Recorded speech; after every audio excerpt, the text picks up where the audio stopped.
How to find great NFT projects to buy early, 5 easy tips. Hi there, you guys. Welcome to another video. And in this video, I'm going to tell you some tips that you can actually follow on to find great NFT projects early. Now, the goal here is, of course, finding a great NFT projects early so we can sell them to a more expensive price in the future.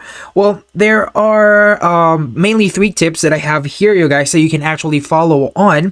First is to create a project checklist. Now, this project checklist will actually depend on you, but I have here a checklist that I made, and these are basically the things that I want to check on before I actually go ahead and buy a collection or buy an NFT from a collection. Now, I have here a 7-step process or a checklist that I want to show you guys. First is the art. Now, what I mean by this is how unique the art is, the quality of the art, the style of the art. Now, when you look at a collection and when you want to evaluate if that art is crappy or not, basically an art looks crappy and you know that it has only been done for under 10 minutes. Now, you don't want to buy NFTs like that. So you'll have to really do an in-depth research of which leads me to the next one is, of course, the founders, you guys.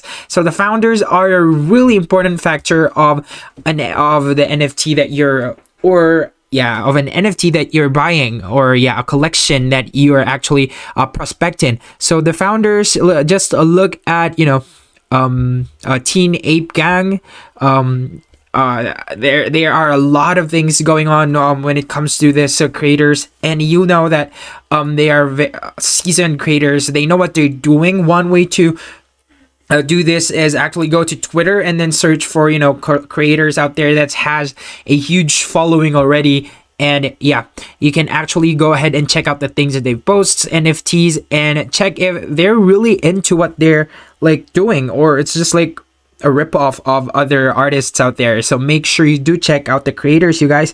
And next is, or the founders. Next is, of course, community right here. So community involves an engagement, and of course, some of them are happening in Discord servers, such as this one, Teen Ape Gang. I'll just accept invite, and as you can see here, they have a Discord server, and this is where their community talk and exchanges ideas and stuff like that. Basically, this is to create, to entice people as well. And you can see here that they're actively being talked about by a lot of communities. So that's one way. And if a collection meets that criteria, put a check mark on it and move on to the next one, which is marketing. Now, are the creators good at marketing, or are they just doing this for fun or something not taking it seriously and stuff like that?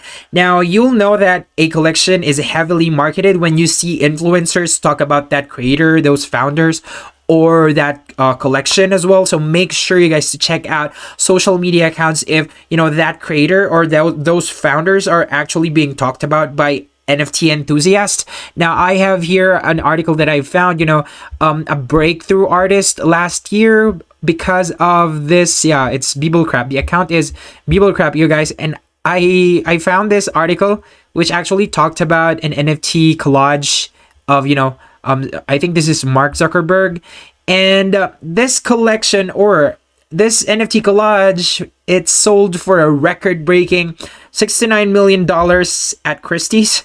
Well, that's really dope, you guys. I'm not sure if I can imagine that amount of money in my head or what, but after selling an NFT, this creator, Mike Winkleman, who goes by the artist name Beeple, is now the 3rd most valuable living artist, after David Hockney and Jeff Koons. The digital artwork is titled Every Days, the first 5,000 days, and features a collage of 5,000 digital images created by Winkleman for his Everyday series. Now, definitely do check the collections out, but come on, guys, it's selling for millions of dollars. So it's really expensive. Next, let's talk about the rarity or roadmap. So do the creators or do the founders, do they have a clear vision of where they're going? Usually the roadmap is actually being talked about on Discord, and usually they have like a channel here under categories, and you can see there a roadmap, or different creators label it differently, so maybe you can just ask the creator or someone from the Discord server where that part is. So actually the roadmap shows you the creator's plan. What are they going to do after this, after that, after this, like basically a timeline of what they want to happen. And yeah, at the end part of their at the end part of the process of them releasing a collection, they should be able to implement or to actually follow the roadmap initially planned, and that shows if they're dedicated as creators or not. So those are the 7-step process, basically a checklist, you guys, that I make before I actually buy an NFT. It's the art, judge the art, you guys, up to you. A bad art, right? Immediately when you see it. Next is the founders. Are they really connected to what they're doing? Next is community. Is the NFT collection being talked about? Marketing. Are the creators good at marketing, or are you going to do it yourself? Next is a roadmap. Do they have a clear vision of what they want to happen? And utility. What is the value being provided after the project mints? Okay, so that's the last one, by the way. And all right, so next tip number 2 is, of course, there is a tool that does